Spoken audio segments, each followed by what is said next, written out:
Ahí ya se está viendo el escritorio. ¿Listo? Sí, ahí ya todos están viendo la imagen de las diapositivas, ¿cierto? Sí, señor. Sí, señor. Bueno, Sí, señor. listo. Entonces, pues este es el tema que vamos a reforzar hoy. Ya la clase pasada, pues había yo hablado un poco de la Mesopotamia. También les hice como un, una visión general del área. Entonces, hoy vamos a ver el tema ya concreto de la antigua Mesopotamia, que es el tema que tenemos en la guía. Entonces, para que presten atención y podamos tener entonces eh, los insumos para poder entonces resolver muy bien nuestra primera guía de trabajo. Bueno, la ubicación de la antigua Mesopotamia, ¿sí? Entonces vemos ahí que se ubica al lado del Mar Negro, al lado del Mar Caspio y al lado del Mar Mediterráneo y también al lado del Golfo Pérsico. ¿Sí? Doy entrada a otro estudiante. Esperen un momentico. Y aquí ya dimos entrada a alguien. Listo. Entonces, ahí en el mapa podemos ver, bueno, o les pregunto más bien, si pueden ver ahí en el mapita una franja verde. Sí, señor. Bueno, eso es lo que se conoce como la media luna fértil, ¿sí? Resulta que la media luna fértil, si ustedes se dan cuenta ahí, es donde se ubican los ríos Tigris y Éufrates. Y ya digamos más, un poquito más hacia el norte de África es donde empieza también el río Nilo. Entonces también por eso esta civilización floreció tanto, porque se ubicó en una zona geográfica en donde, ¿sí? Pero venga, doy entrada a otro, listo. Bueno, se ubicó en una zona geográfica en donde la agricultura era excelente. ¿Por qué? Porque tenía la provisión de gran cantidad de agua y recursos hídricos.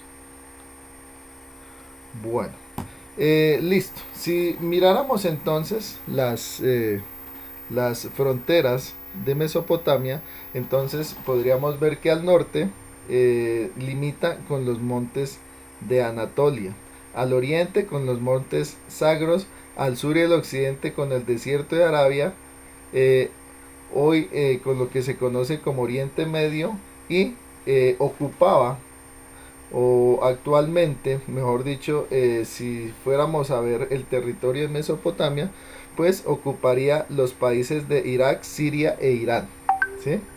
Entonces, esa es la ubicación geográfica de Mesopotamia, también para que la tengan ustedes en cuenta para su guía, ¿sí? Si quieren, tómenle un pantallazo ahí también a esta imagen que les sirve también para desarrollar su guía de trabajo, que ahí les pregunta la ubicación geográfica, ¿cierto?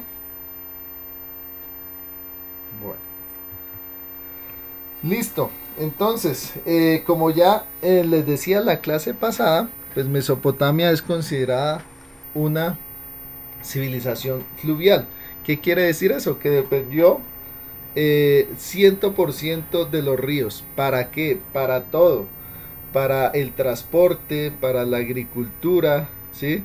Para el comercio, para todas las actividades principales eran entonces utilizados los ríos. Bueno, como ya dijimos, entonces ellos se ubicaron en lo que hoy se conoce como la media luna fértil o el valle entre los ríos. ¿Cuáles ríos? El Tigris y el Éufrates. Los cultivos entonces que desarrollaron las culturas mesopotámicas fueron muy diversos. Entonces cultivaron el trigo, cultivaron las uvas, cultivaron el sésamo, cultivaron los higos, cultivaron las aceitunas y algo también importante, que domesticaron animales. Entonces, gracias a esto, a ellos desarrollar la agricultura y la domesticación de animales, les permitió convertirse entonces de muchas culturas nómadas. Bueno, ¿alguien se acuerda que por qué? Bueno, no, cambio la pregunta, perdón. ¿Qué es un nómada? ¿Se acuerda que eso lo ven por allá ustedes en primaria? ¿Qué es un pueblo nómada? ¿Alguien me puede responder?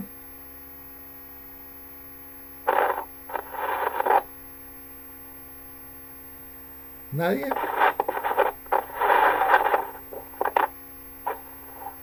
¿No saben qué es un pueblo nómada? Bueno, como no saben qué es un pueblo nómada, acordemos que nómadas son los que no tienen o no se asientan en un solo lugar, sino que se trasladan de un lugar a otro, que no han descubierto ni la agricultura ni la ganadería. Entonces son... Profe, Señor, señor, que sí. yo sí me acuerdo. Ah, bueno, entonces cuéntame, ¿qué es un nómada? Profe, yo sí me acuerdo. Sí, señor, entonces ya que te Un acuerdas, nómada es una persona que viaja mucho. exacto, que mantiene trasladándose de un lado para otro y que vive de recolectar y cazar animales. Bueno, entonces cuando la cultura de la Sí, antigua, señor. gracias, cuando la cultura de la antigua Mesopotamia desarrolla la agricultura y la ganadería, entonces pasa de ser nómada a ser sedentario, es decir, asentarse, ¿sí? O ubicarse en un solo lugar. Eso también facilita que se construyan las primeras ciudades. Ahí la imagen que tenemos ahí pues es muy diciente, ¿no? Tenemos algunas casas, ¿sí? Tenemos unos cultivos, tenemos unos animales y también tenemos un canal, ¿no? Que va desde el río, que se ve allá bien al fondo, y que digamos provee de agua a toda la ciudad. Entonces, por eso fueron tan importantes los ríos para los mesopotámicos, porque les proveyó agua para sus ríos, para sus canales, para sus ciudades. Bueno, Mesopotamia entonces se divide, digamos, en dos, ¿sí? La alta Mesopotamia y la baja Mesopotamia, ¿sí? Arriba tenemos un escudo o una imagen, digamos, que era característica de la alta Mesopotamia, y abajo tenemos imágenes que eran características de la baja Mesopotamia. Entonces, la alta Mesopotamia se ubicó en ¿dónde? Al norte. Era una zona montañosa, era una zona fría, con temperaturas entre 10 y 15 grados y algunas lluvias. Allá se ubicaron sobre todo los imperios asirio y acadio, que los vamos a ver ahora más adelante. También entonces la Baja Mesopotamia se ubicó al sur. Era el lugar donde estaban las llanuras fértiles, es decir, principalmente en los lechos de los ríos Tigris y Éufrates. También tenía una temperatura cálida, ¿sí? Con temperaturas entre 20 y 25 grados, y en esta baja Mesopotamia entonces se ubicaron los otros dos imperios importantes, el sumerio y el babilónico, ¿sí? Entonces los imperios que fueron más grandes también se ubicaron en los mejores lugares, es decir, ¿qué lugar era mejor entre la alta y la baja Mesopotamia? Pues obviamente la baja Mesopotamia, que tenía una mejor temperatura para la agricultura, que tenía llanuras mucho más fértiles y que tenía mejor acceso al agua. Bueno, acá entonces, como ya decía, los mesopotámicos entonces aprovecharon muchísimo el agua. Acá podemos ver una ciudad o una aldea típica mesopotámica. Entonces vemos que siempre está ubicada a orillas de los ríos, ¿sí? También podemos ver que tenía un canal. Si ven que hay un canal que va del río hacia los cultivos, si lo alcanzan a distinguir.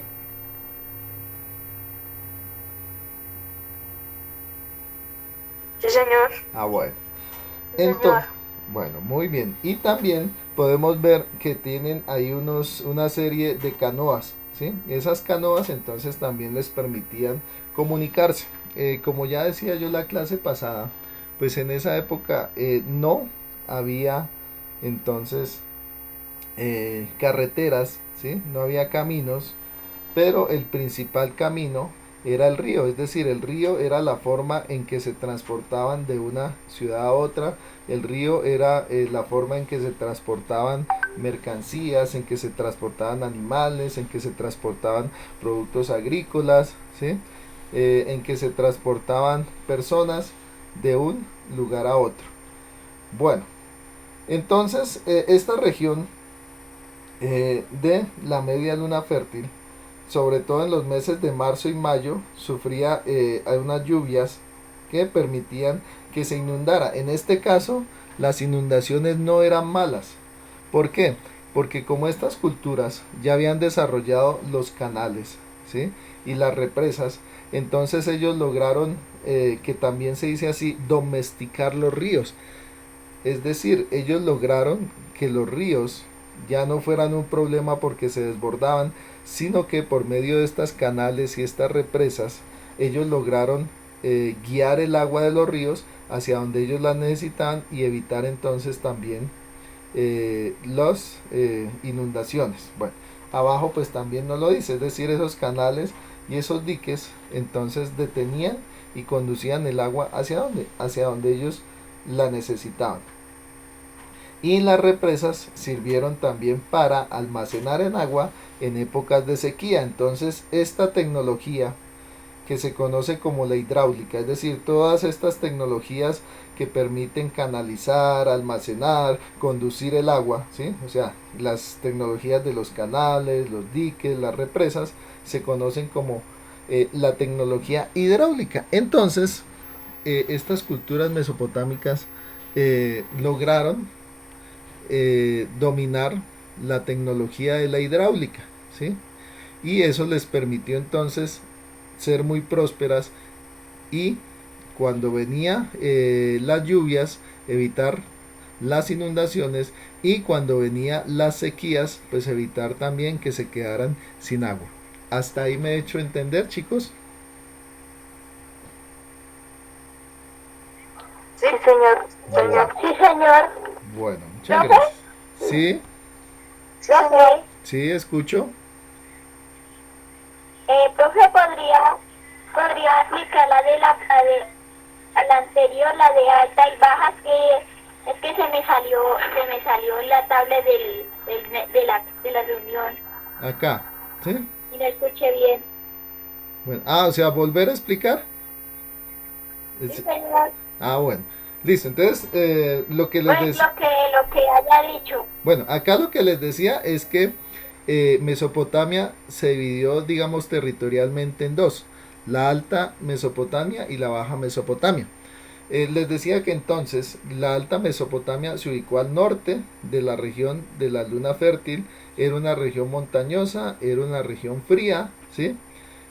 Con algunas lluvias y que principalmente se desarrollaron allí los imperios asirios y acadios.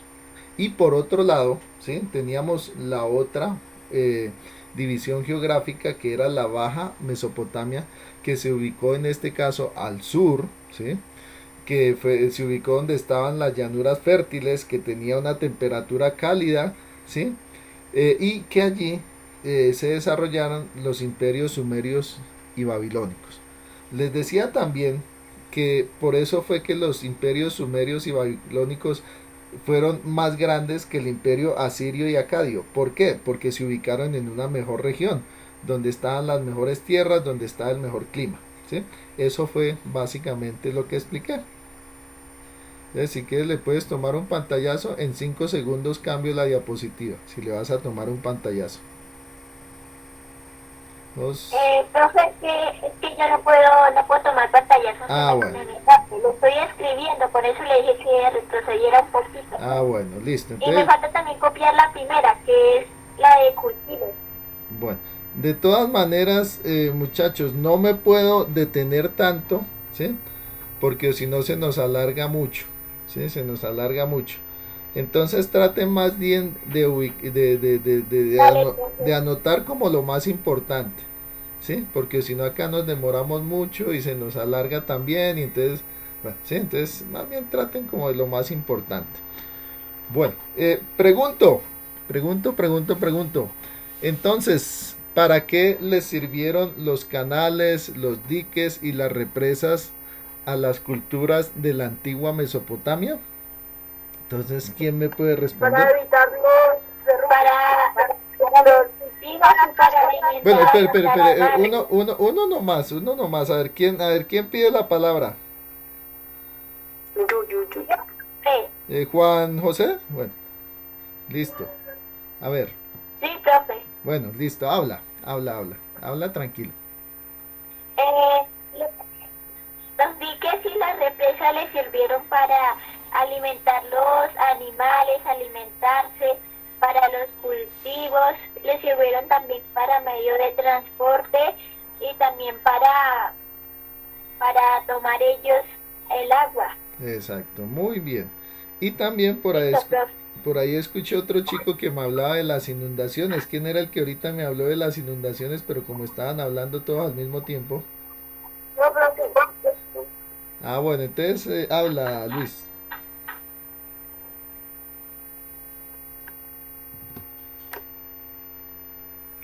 Entonces, Luis, bueno, eh, también les sirvió para evitar las inundaciones, es decir, las represas permitieron que las inundaciones entonces no llegaran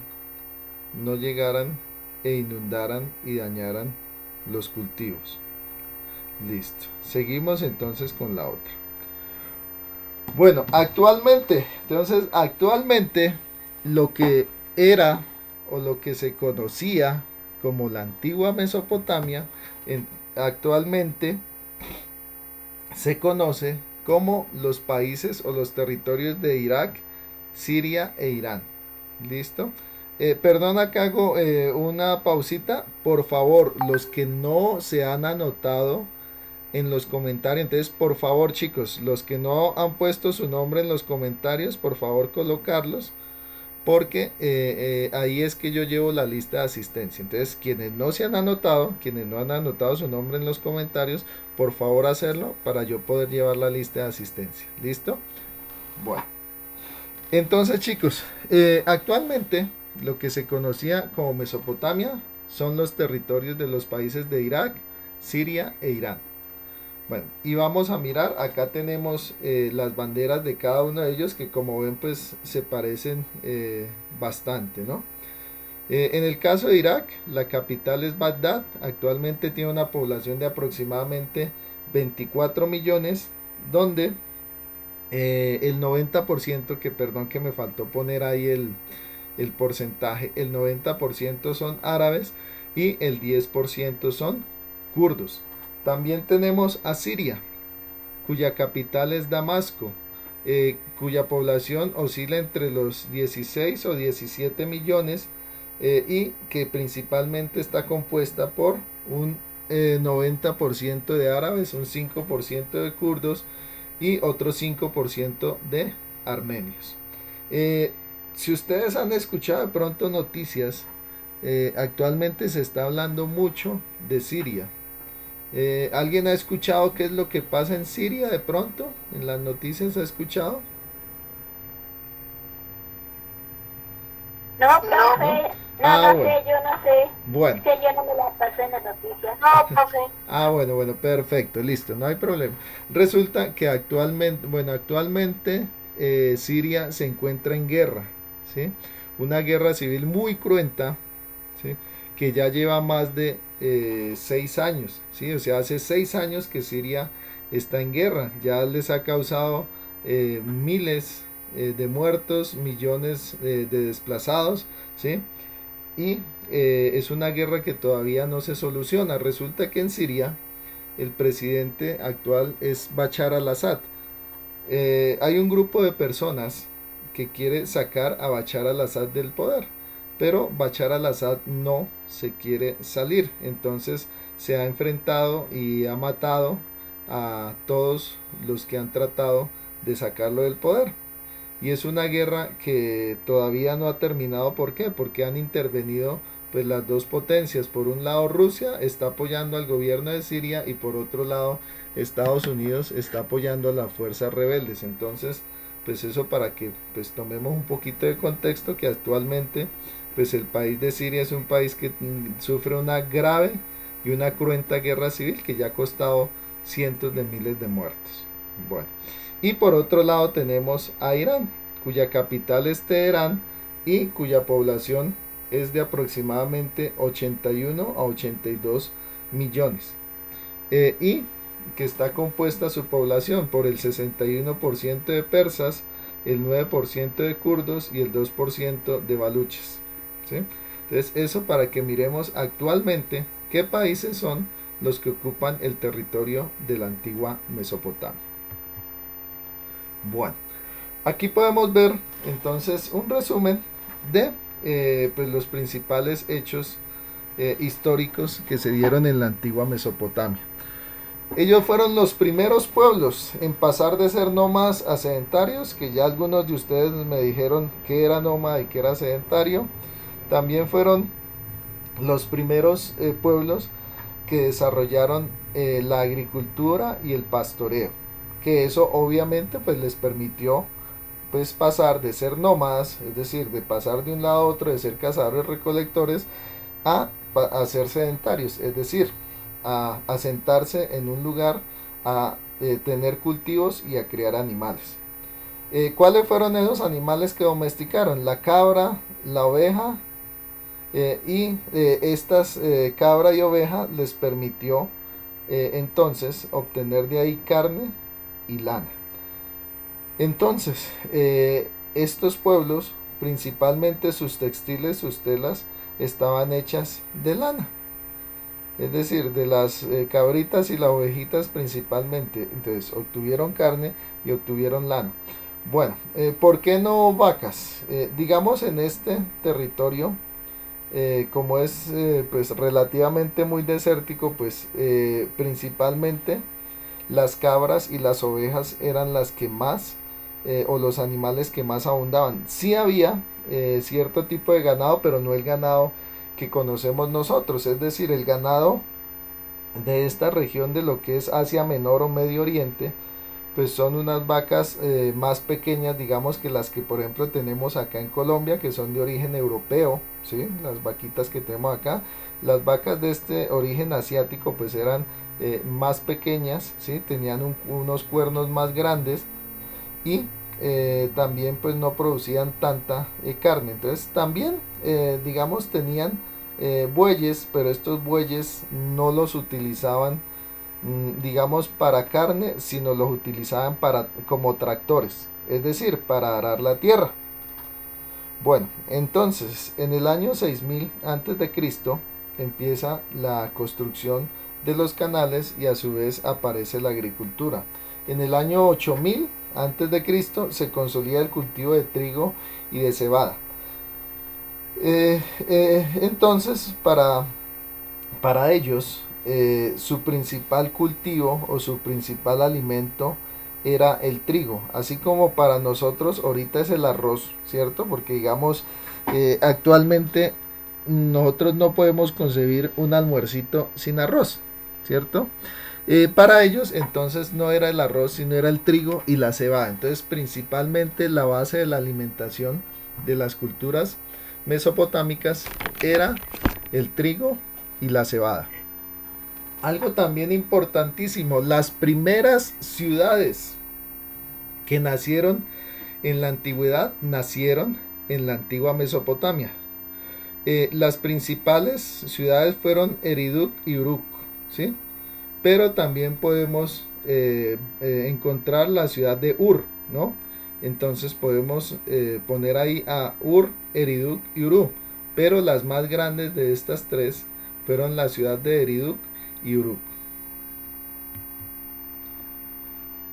Ya vamos a empezar a ver entonces cada uno de los imperios que tuvieron su desarrollo ahí en la antigua Mesopotamia. Los primeros fueron los sumerios, que se desarrollaron entre el año 4000 y el año 2330 antes de Cristo.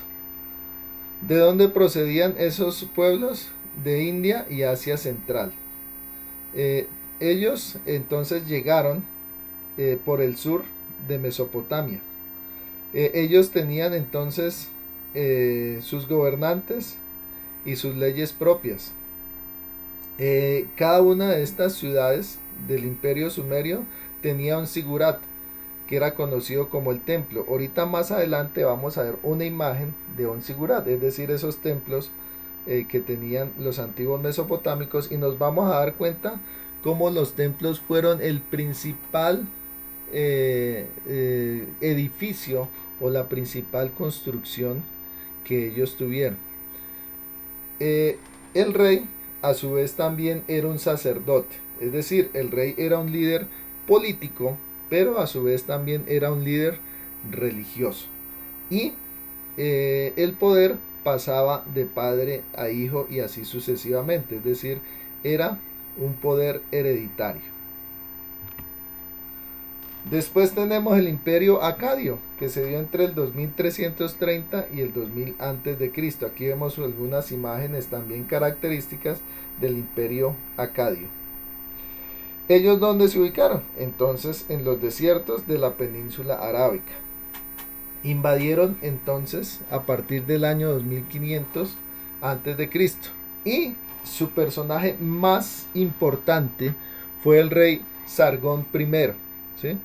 Algunas de las logros del rey Sargón I fue que conquistó todo Sumer, es decir, los sumerios, que unificó las ciudades, que creó el primer gran imperio, es decir, que el primer imperio que se podía llamar a sí mismo un imperio, es decir, que extendió su territorio más allá de sus fronteras.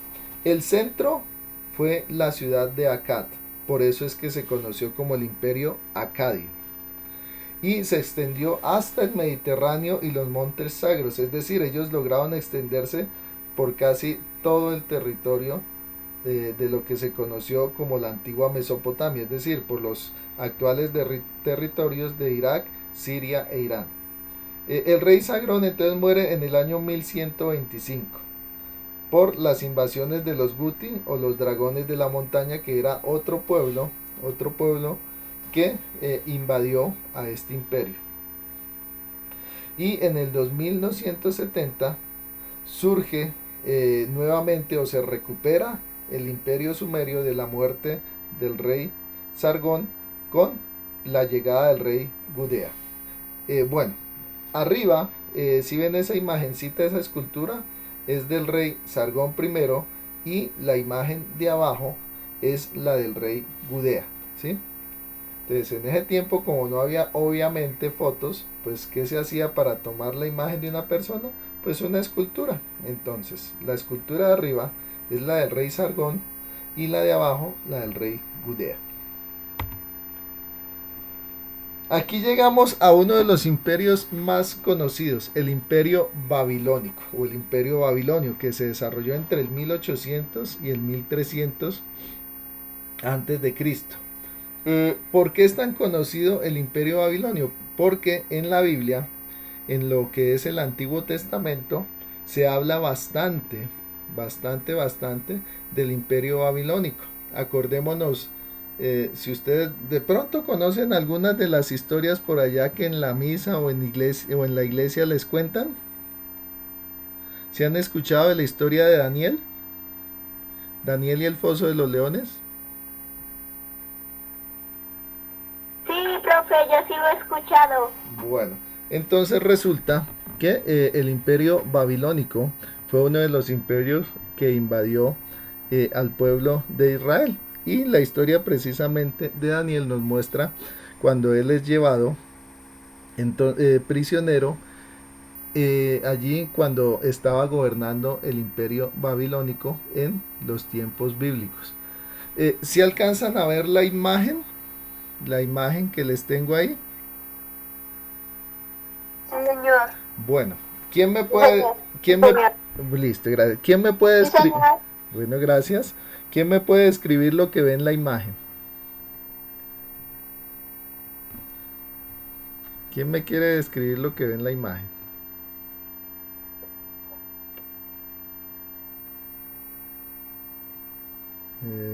Tengo una mansión y una...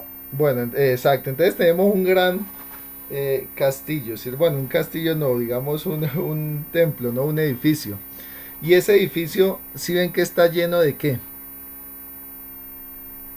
o sea, Como, no sé, como que,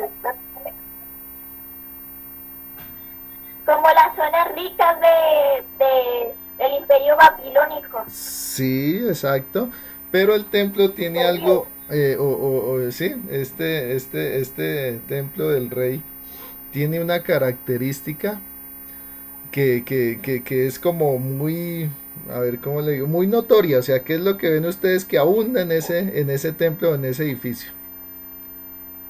Ríos. Sí, al Y lado. las frutas, Ah, bueno, las entonces, matitas. exactamente. Entonces La- podemos ver un edificio que está lleno de plantas, ¿sí? De diferentes plantas. Resulta que en el mundo antiguo, en la ciudad de Babilonia, entonces ellos desarrollaron algo que se conoció como los jardines colgantes, es decir, en los grandes edificios públicos, es decir, en el palacio del rey o en los templos, ellos en cada una de las terrazas o digamos en cada uno de los pisos, ¿sí?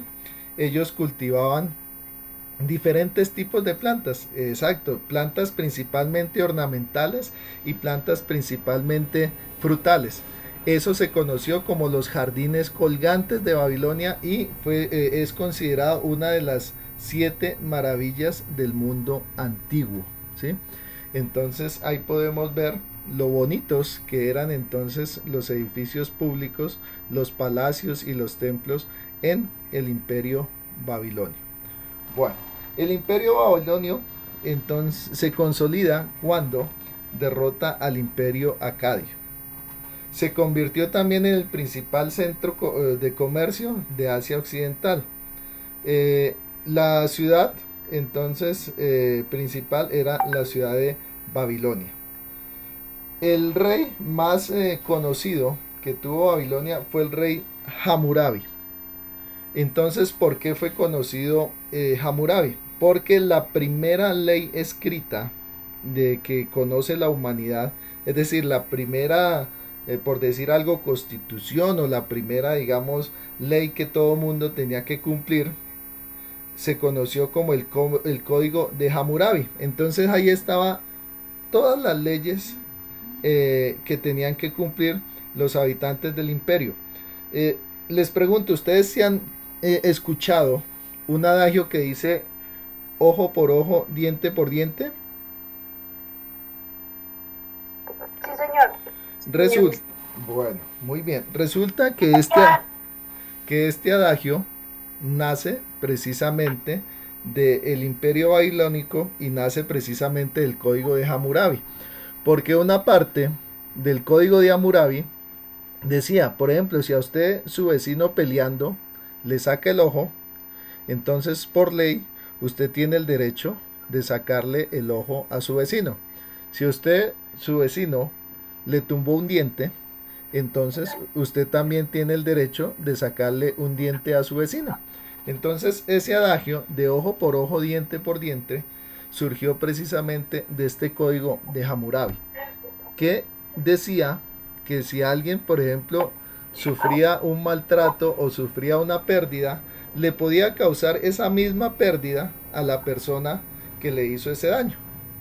Eso también se conoció como la ley del talión, ¿sí?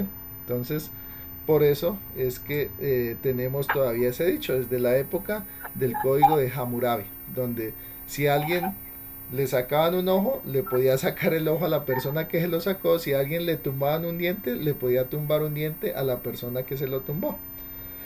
Bueno, la forma de gobierno del imperio babilonio fue una monarquía, es decir, un rey absoluto que pasaba su poder a su hijo.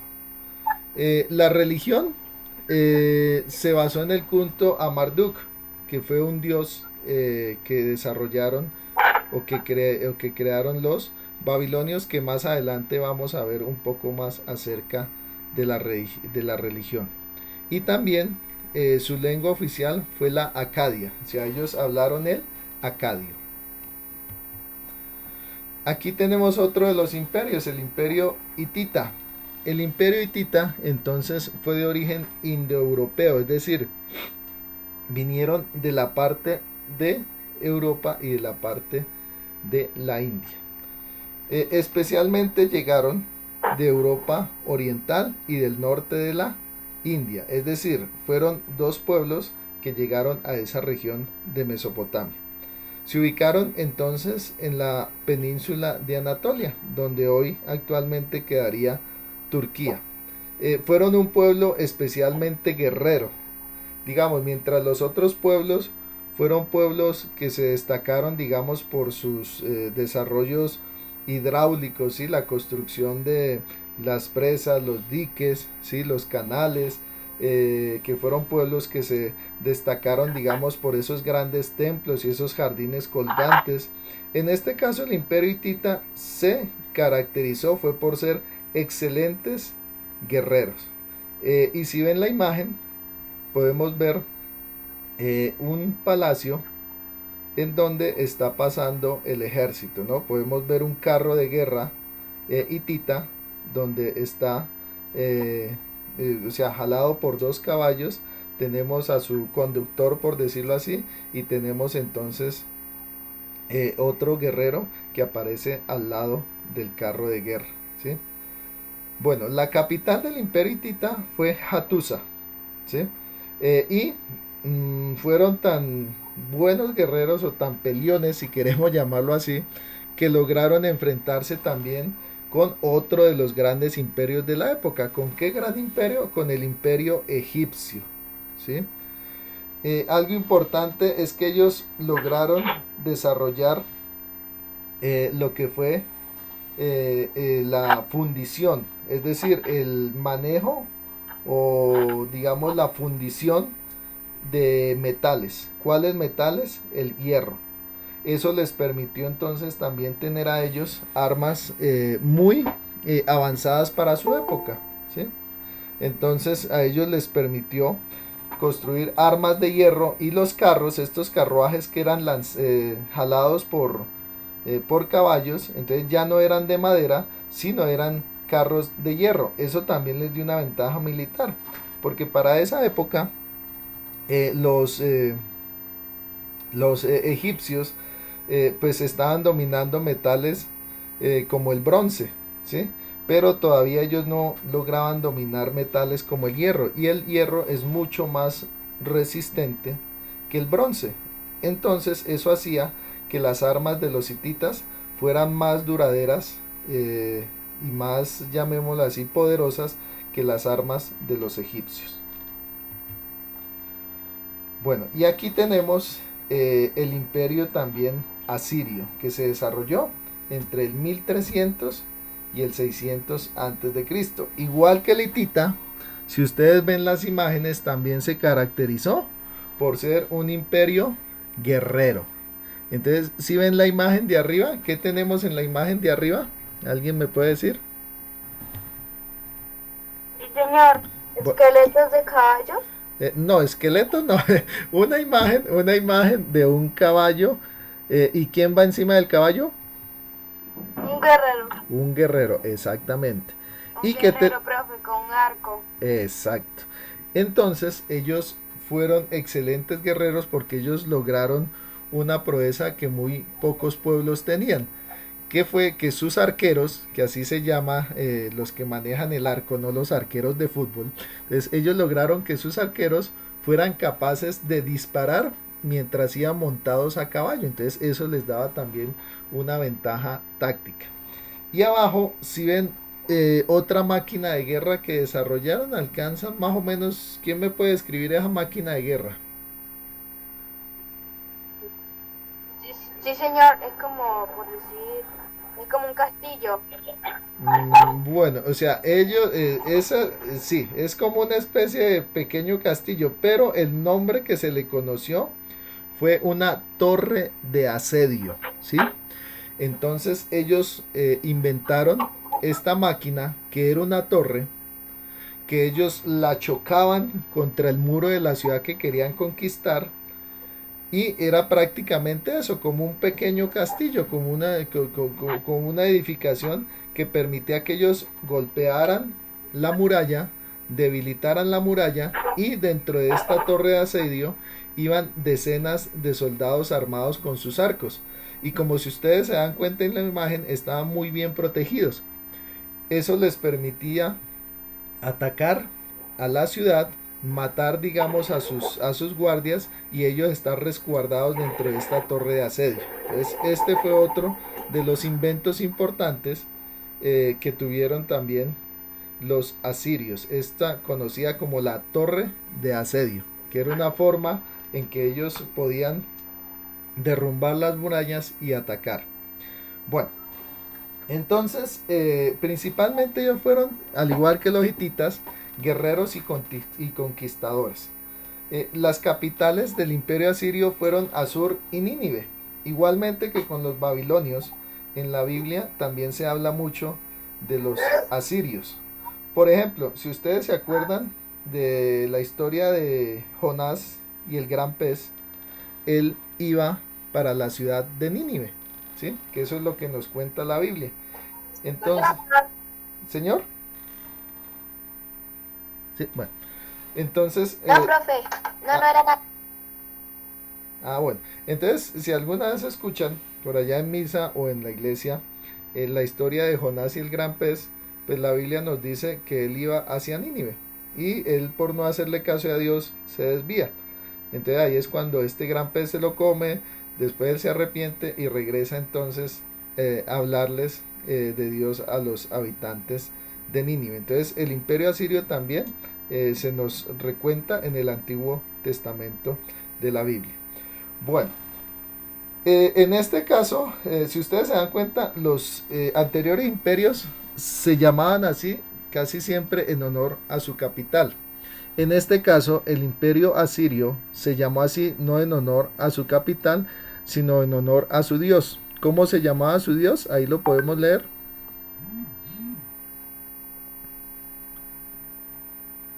A ver, Asirio. No, Asur. Asur, acuérdense. Acá dice imperio asirio. Sí, pero dice a guerreros y conquistadores. Su capital era Asur y Nínive. Conquistas dedicadas a su dios Asur.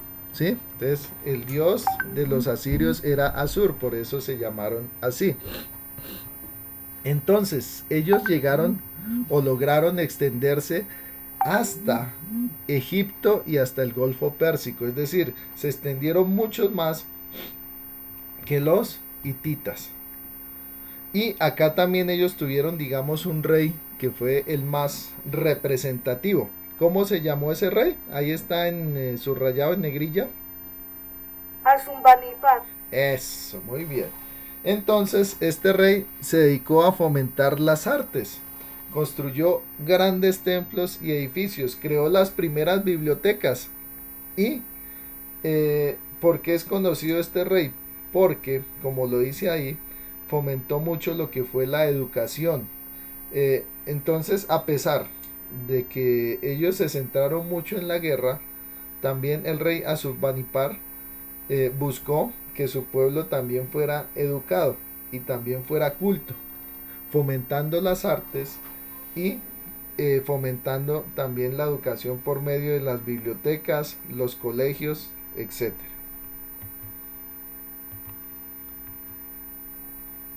Y acá también tenemos por último el imperio persa. Perdón que pensé que le había puesto imágenes de los persas, pero vi que se me pasó. Bueno, el imperio persa fue el último imperio que habitó la antigua Mesopotamia. La habitó desde el año 539 hasta el año 331. Bueno, el imperio persa fue uno de los imperios más conocidos. ¿Por qué? Porque el imperio persa fue el imperio más grande que había conocido el mundo hasta su época. Fueron capaces de llegar hasta África, fueron capaces de invadir aún a los griegos, ¿sí? Si ustedes se acuerdan, por ahí existe una película que se llama 300, no sé si alguno la ha escuchado o alguna vez la ha visto. ¿Sí? Yo sí la vi, profe. Bueno, resulta... Yo sí, profe. Sí, ya la he escuchado. Ah, bueno, muy bien. Resulta que esa película, que es ficción, parte de un hecho que fue verdad. ¿Qué pasa? Pues el imperio persa se enfrentó al imperio griego y en una de sus batallas, que se conoció como la batalla de las Termópilas, eh, 30.000, o bueno, se dicen que eran 30.000 o más persas, se enfrentaron a 300 espartanos, que es lo que nos muestra la película, ¿se acuerdan? Y a 5.000 griegos. Los persas casi logran conquistar a toda Grecia, pero al final Grecia, al organizar todo su ejército, logra parar el avance de los persas. Bueno, el rey, digamos, más conocido de los persas fue Ciro el Grande. Ciro el Grande, pues fue tan conocido que aún en la Biblia también se nombra a este rey. Se extendió también hasta Turquía. Eh, También cómo estaba, digamos, organizado su división política, ¿no? O su organización política. Ellos dividieron el territorio en satrapías, es decir, provincias. Cada una de estas satrapías o provincias estaba gobernada por un sátrapa, ¿sí? Entonces el sátrapa era el gobernador de estas provincias o departamentos. El sátrapa era un líder político, pero a su vez también era un líder religioso. También, ya al final del imperio persa, es invadido por otro gran imperio, que fue el imperio de Alejandro Magno. Alejandro Magno es considerado el mayor conquistador de la historia de la humanidad. Y ya al finalizar los últimos años del imperio persa, entonces los persas son invadidos por Alejandro Magno. Bueno, aquí tenemos un resumen de los imperios, de los sumerios, los acadios, los babilonios, los hititas, los asirios y los persas. Bueno, acá tenemos la pirámide social. Entonces ténganla en cuenta porque ese es otro de los puntos que tienen ustedes ahí en la guía. ¿Se acuerdan que ahí les pide la pirámide social? Bueno, acá se las estoy dando. Bueno, ¿cómo estaba compuesta? ¿Quién estaba de primerito en lo más alto de la pirámide?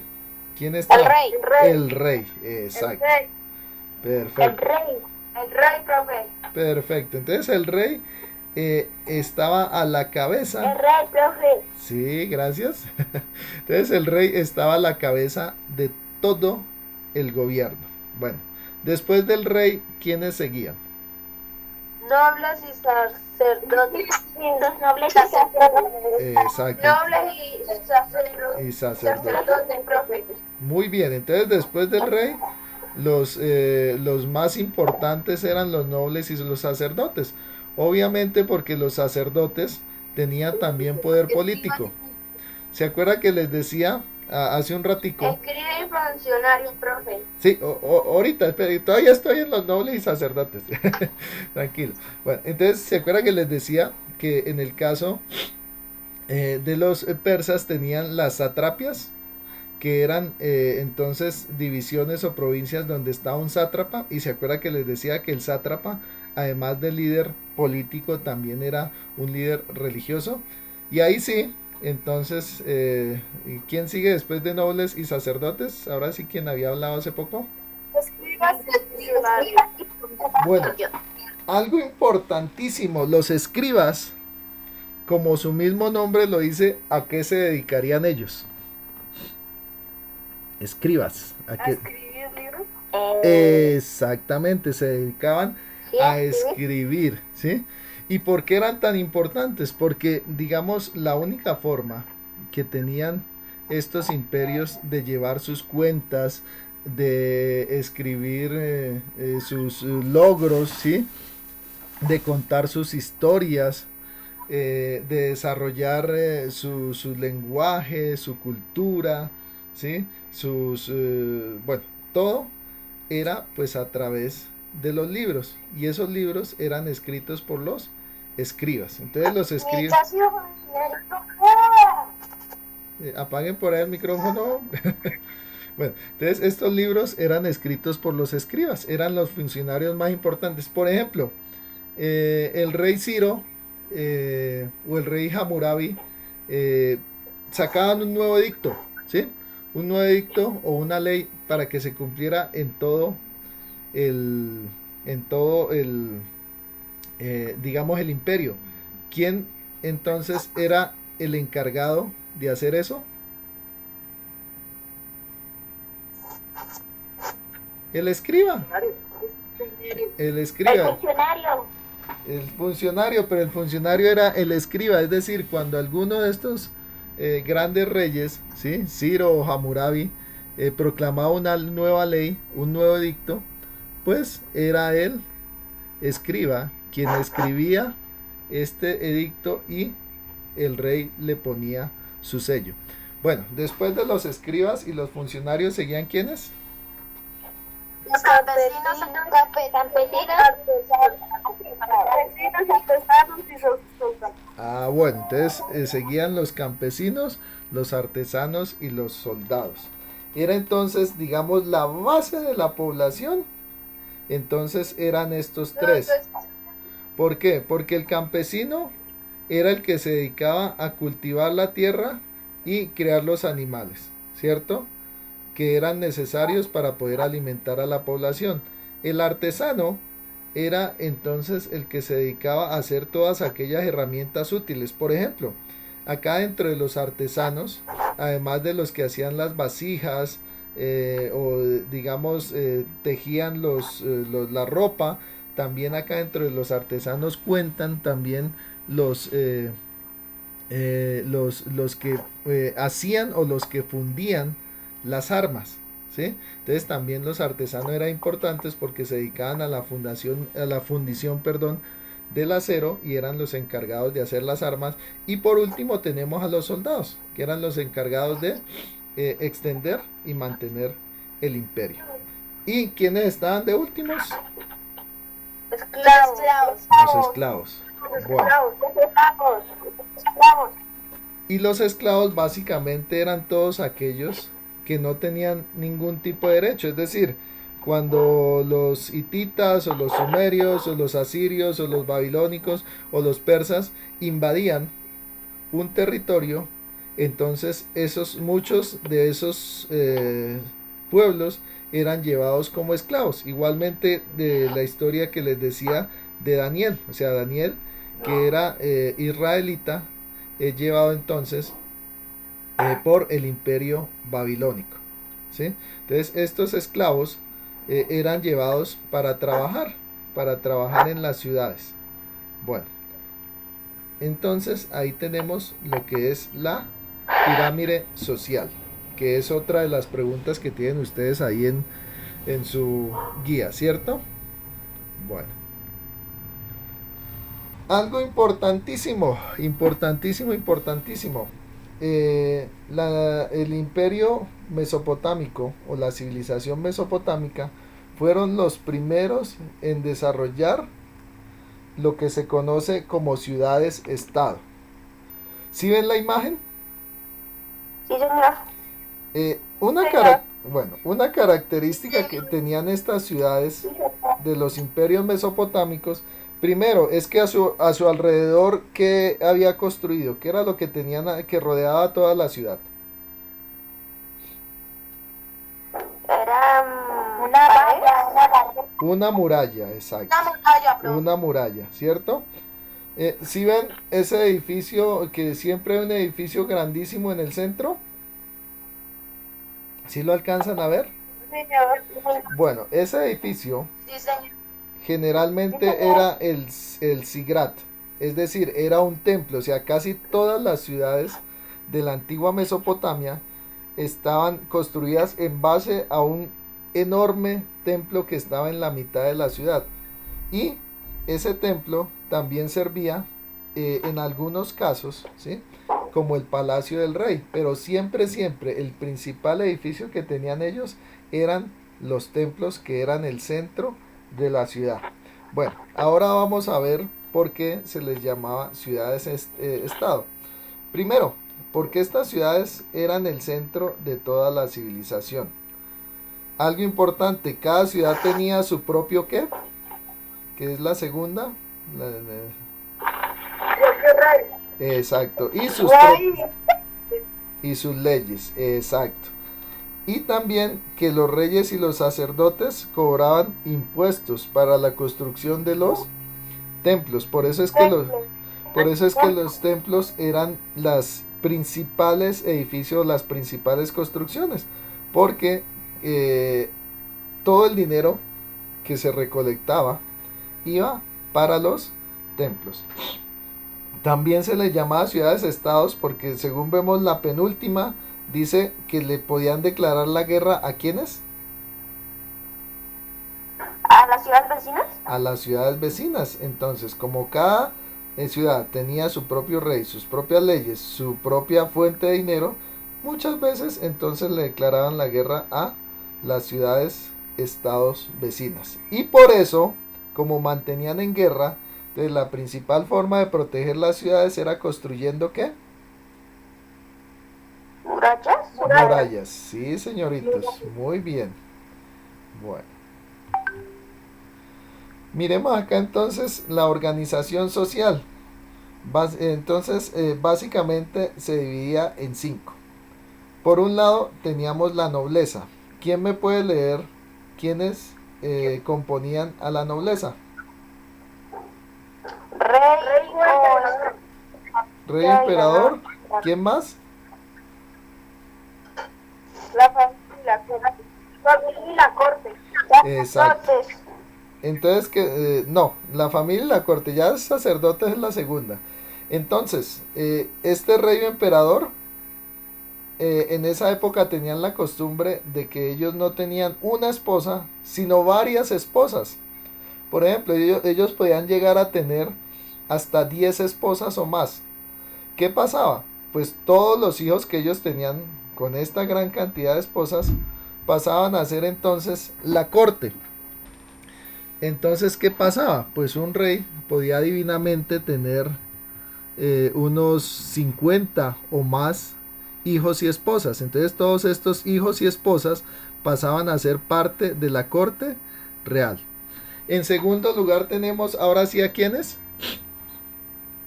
Los sacerdotes. Los sacerdotes.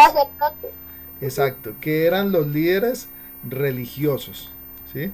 Y eran después del rey y su familia las personas más importantes dentro de la pirámide social, la pirámide social de la antigua Mesopotamia. Después teníamos en tercer lugar a quiénes.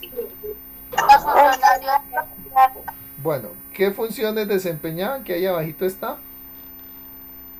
Apoyo del gobierno del pueblo. Listo. ¿Y los escribas, que eran quienes sabían qué? Saben leer. Y redactar documentos. Bueno, resulta que en esa época estudiar era un privilegio, ¿sí? Es decir, estudiar era un privilegio que tenían muy, muy poquitos. Entonces, a diferencia de ahora, donde prácticamente todos sabemos leer, ¿cierto? Y escribir, en esa época no. En esa época, si usted sabía leer y escribir, usted era un privilegiado. Entonces, como usted sabía leer y escribir, lo más posible es que usted lo contrataran como un escriba, ¿sí? Y esos escribas entonces eran importantes por eso, porque eran de las pocas personas que sabían leer y escribir, entendían matemáticas, etcétera. Entonces estaban allá al lado del rey y se dedicaban a redactar todos los documentos o hacer todas las cuentas o todo lo que necesitara el rey. Por eso estos escribas fueron tan importantes. Y en cuarto lugar tenemos al grueso del pueblo. ¿Quiénes conformaban ese grueso del pueblo? Los comerciantes, artesanos, campesinos, mezquín y esclavos. No, los esclavos ya son el otro, acuerde, ya son el último. O sea, el pueblo, el cuarto, estaban comerciantes, artesanos, campesinos y mezquín. Y por último estaban los esclavos. Ahí en estas dos imágenes nos pueden mostrar cómo era la vida, ¿sí? la vida típica en la antigua Mesopotamia. Entonces en la parte de arriba podemos ver unas personas que están llevando o están vendiendo ahí en el comercio ¿qué?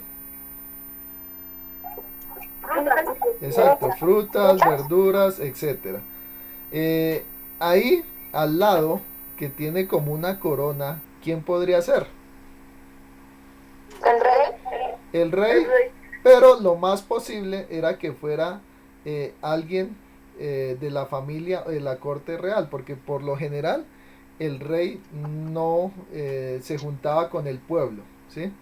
Entonces por lo general el rey mantenía en su castillo, ¿sí? Mantenía ahí donde él vivía, pero realmente eran, digamos, los pertenecientes a su corte, es decir, parte de la familia real, los que hacían, digamos, estas tareas que era vigilar los mercados, cobrar los impuestos. Y al lado, el personaje que tenemos con ese, como un bastoncito, era un comerciante, es decir, era el que se dedicaba a vender esos productos agrícolas. Y ya en la parte de abajo podemos ver un grupo de personas que lleva ¿qué? En la imagen de abajo. Maíz, trigo. Sí, llevan, exacto, llevan, sí, puede ser maíz, trigo o alguno de los granos importantes que cultivaban y los llevan hacia un edificio. Ese edificio, ¿qué podría ser? Un templo. Sí, exactamente. Una pirámide. Sí, exacto, una pirámide, pero que representaba un templo donde ellos posiblemente llevaban eso como ofrenda. Acuérdense que antes mirábamos que los sacerdotes entonces cobraban ofrendas para el templo. Esas ofrendas podían ser en metales preciosos o también podían ser en especie. Bueno, aquí vemos entonces el Sigrat, ¿sí? El Sigrat era entonces el templo, ¿sí? Podemos ver lo grande que era. ¿Sí alcanzan a ver lo grande que llegaban a ser estos templos de la antigua Mesopotamia? Sí, señor. Sí, señor. Y podemos ver que no tenían uno, sino varios pisos, ¿no? Cada uno de estos pisos entonces tenía lugares específicos donde estaban los sacerdotes, donde muchas veces también estaba el rey, ¿sí? Y podemos ver cómo pues allí iba la gente pues a adorar, también iban también digamos a consultar a los sacerdotes o a los funcionarios públicos, ¿sí? Porque pues estos templos servían también como el principal edificio público. Bueno, la religión de la antigua Mesopotamia era politeístas. ¿Qué quiere decir politeístas? Que tenían muchísimos dioses. También ellos creían en los fenómenos de la naturaleza. También ellos creían mucho en los sueños, ¿sí? Hay una historia bíblica también en donde se habla de que el rey Darío tenía un sueño, ¿sí? Y solo Daniel fue capaz de revelar ese sueño. Entonces ellos también creían mucho en los sueños y muchos de estos sacerdotes se dedicaban a eso, es decir, a interpretar los sueños. También ellos, muchos de sus dioses tenían formas de animales y generalmente todos se mostraban alados.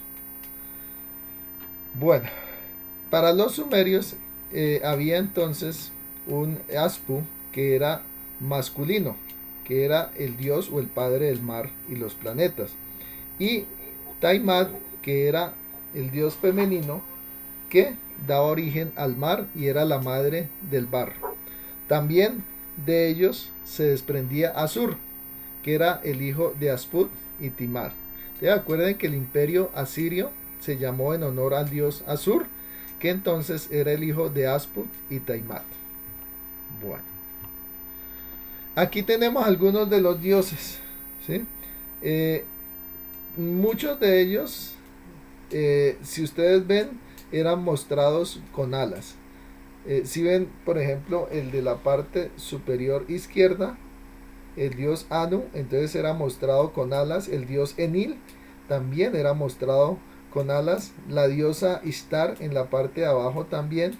Y algo importante es que todos tenían pues forma humana, ¿sí? O sea, todos se representaban también con humanos. En algunos casos también, algunos de ellos se representaban con parte del cuerpo humano y parte del cuerpo también de animales. Bueno, la cultura en la antigua Mesopotamia fue muy importante. Primero porque ellos crearon las primeras, ¿qué? Escuelas. También que crearon la primera forma de escritura. Y también fueron los primeros en desarrollar la matemática. Si ven la imagen que está ahí abajito, ¿qué creen ustedes que es? Los niños del colegio. Exactamente. Entonces, algo importante, que la cultura de la antigua Mesopotamia fueron los primeros, o sea, los primeros en desarrollar las escuelas. Y como les decía a ustedes la clase pasada, los arqueólogos encontraron la tarea de matemática más antigua, que tiene alrededor de 5000 años, y la encontraron en la antigua Mesopotamia. Entonces, ya los últimos imperios, sobre todo el imperio babilonio y persa, ellos se dedicaron mucho a que sus niños estudiaran, ¿sí? Y conocieran la matemática. También ellos desarrollaron la primera forma de escritura, que ahí la tenemos en la imagen de la parte derecha. ¿Cómo era que se llamaba esa forma de escritura? Ahí dice. ¿Cuneiforme? Cuneiforme, sí señor. Y entonces a partir del tiempo fue evolucionando, es decir, nunca permaneció igual. Entonces al principio, ¿sí ven? Hacia el año 3000 antes de Cristo se parecía mucho a la escritura jeroglífica, ¿sí? O sea, a la que tenían los egipcios. Ya hacia el año 2400 ya se fue volviendo más como una escritura como tal, es decir, no como imágenes, sino como escritura. Y hacia el año 700 ya se consolidó lo que se conocería como la escritura cuneiforme. También se llamaba así porque era escrita por medio de unas cuñas de madera, ¿sí? Por eso también se le dio el nombre de cuneiforme. Bueno, los escribas, entonces, como ya decía, desempeñaban un papel importante, porque eran los encargados de transmitir, ¿qué? ¿La venta y la compra? No, abajo en el último. Conocimiento. Transmitir el conocimiento. Ah, bueno, y ahí sí lo que ustedes me dicen. Es decir, eran los que llevaban los contratos de compra y de venta, eran los que escribían las historias, ¿sí?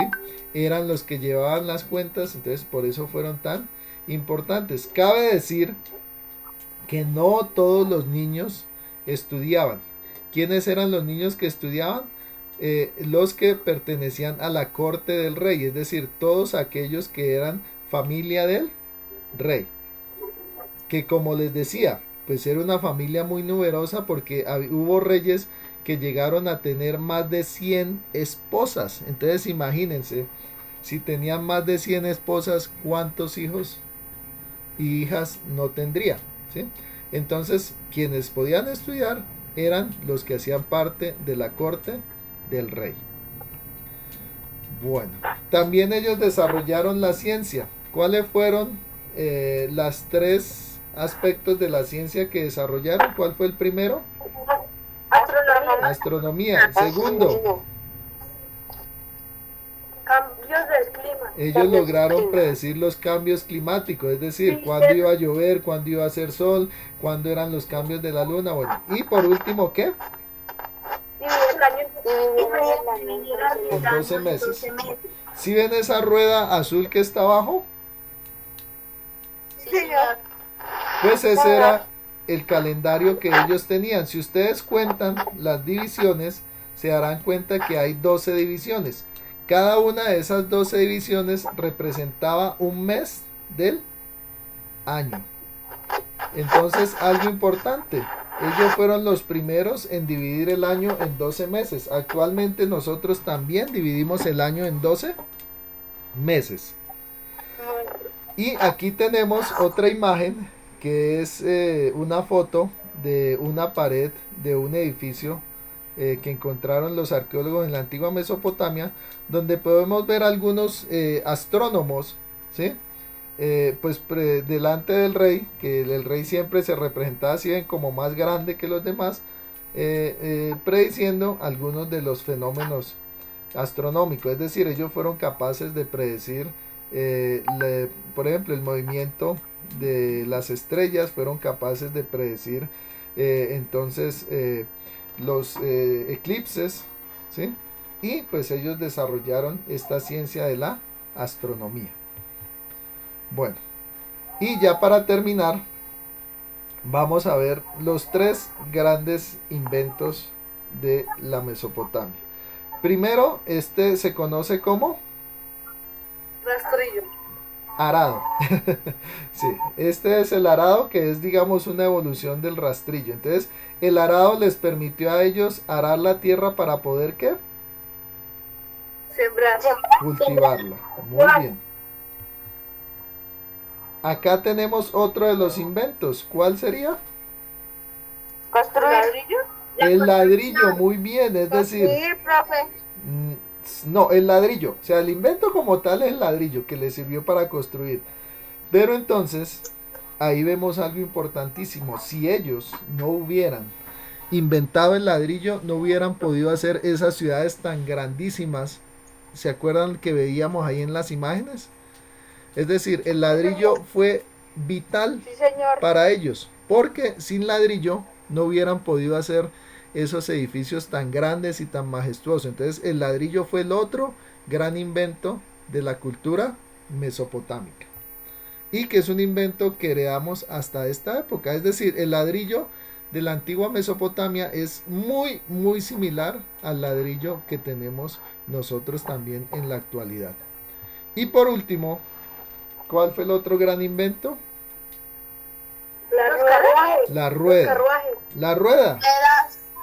Y la rueda, ahí, y la rueda, ahí sí lo que me dicen ustedes, les permitió a ellos construir los carruajes y sus carros de guerra y máquinas también, como la torre de asedio. Porque cómo mover, digamos, esa torre de asedio, ¿se acuerdan que veíamos antes que era casi como un pequeño edificio? Pues porque esta torre de asedio tenía ruedas, y esas ruedas permitía que ellos fueran más fácil llevarla.